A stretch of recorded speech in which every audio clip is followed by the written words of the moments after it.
بسم اللہ الرحمن الرحیم۔ دودھ اس کائنات کی سب سے بہترین اور عمدہ غذا ہے۔ باقی ساری غذائیں بھی اللہ کی طرف سے پیدا کردہ ہیں، لیکن دودھ سب غذاؤں میں سے عمدہ، اعلیٰ اور افضل ہے۔ اس کی دلیل یہ ہے کہ امام قرطبی رحمۃ اللہ علیہ نے یہ لکھا کہ عام چیزیں، عام کھانے جب ہم کھاتے ہیں تو اس کے بعد دعا سکھائی، اللہم بارک لنا فیہ وَأَطْعِمْنَا خَيْرًا مِّنْهُ، اے اللہ اس میں برکت عطا فرما اور اس سے بہتر کھانا وہ ہمیں عطا فرما۔ لیکن جب دودھ کی باری آتی ہے تو دودھ کے بارے میں اللہ کے پیارے پیغمبر نے فرمایا، اللہم بارک لنا فیہ وزدنا منہ، اے اللہ اس میں برکت عطا فرما اور اسی میں اضافہ فرما۔ اگر دودھ سے بہتر کوئی اور غذا ہوتی تو اس دعا میں اس سے بہتر غذا کو مانگنے کا طریقہ سکھلایا جاتا۔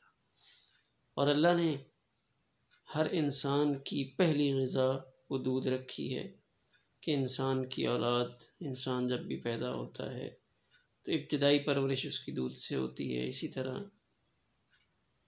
اکثر جانور، ان کی ابتدائی غذا بھی وہ اللہ نے دودھ ہی رکھی ہے، اور دودھ ایک بہت عمدہ اور طاقتور غذا ہے۔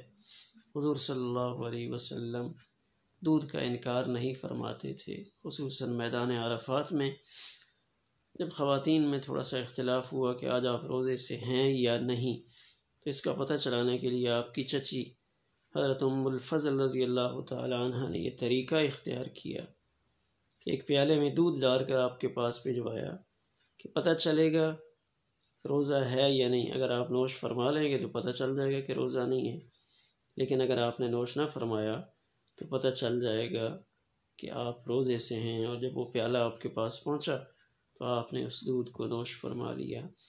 آپ دودھ کا انکار نہیں فرماتے تھے۔ بعض روایات میں 3 چیزوں کا تذکرہ ملتا ہے کہ دودھ، تکیہ اور خوشبو جب آپ کو پیش کی جاتی آپ اس کا انکار نہ فرماتے۔ اس لیے ہم دودھ کے پینے کا اہتمام بہت زیادہ کریں، خصوصاً بچوں کو دودھ کی غذا سے محروم نہ رکھا جائے۔ ملک شیک کی شکل میں یا کسی بھی طرح جس طریقے سے بھی دودھ پلانا ممکن ہو، ان بچوں کو دودھ پلایا جائے۔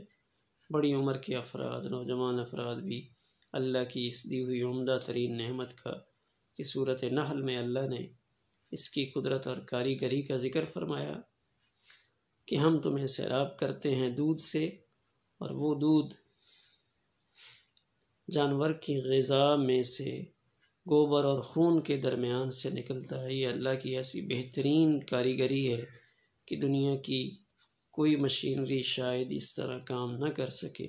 تو ایک بہترین طریقے سے ملنے والی غذا، اس سے محروم رہنا یہ ہمارے لیے کمزوری کا باعث ہے۔ اللہ ہم سب کو خالص دودھ اور اس کی قدر کرنے کی توفیق نصیب فرمائے۔